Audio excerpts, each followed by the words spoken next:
দেখছেন আমার হাতে কি এগুলা লিচু। আমেরিকাতে আসার পরে লিচু আজকে খাইতেছি, প্রায় অনেকদিন পরে। লিচু আসছিল আমেরিকাতে অবশ্যই, কিন্তু আমার চোখের সামনে পড়ে নেই। আজকে দোকানে যাই দেখি লিচু আছে, তো নিয়ে আসলাম। আমি খাইছি কয়েকটা, খুব মিষ্টি আছে লিচুগুলা। তো এমনি দামও একটু বেশি, বেশি হলো এখন।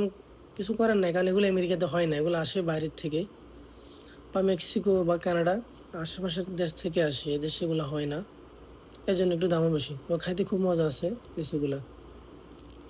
প্রায় অনেকদিন পরে খাইলাম, বাংলাদেশে খাইছি সেই কবে, আর কোথাও খাইনি।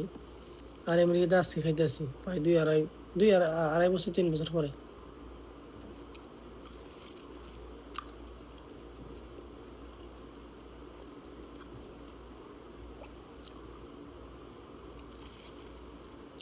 খুব মিষ্টি আছে, আমি রাস্তায় কয়েকটা খাইছি, খুব মিষ্টি আছে। আর নিয়ে আসার টাইমে, আর আমার গালে একটু সমস্যা আছে, আমরা দেখা যায় ক্যামেরাতে, এই ঠোঁটের সাইডে। আপনাদের দিকে কি বলে জানি না, আমরা বলি জ্বর বলে। তো জ্বর হচ্ছে, আর আমার শরীর অসুস্থ, এসব কয়দিন জ্বর। তো দোয়া করবেন সবাই আমার জন্য, যাতে তাড়াতাড়ি সুস্থ হয়ে যায়। সবাই ভালো থাকবেন।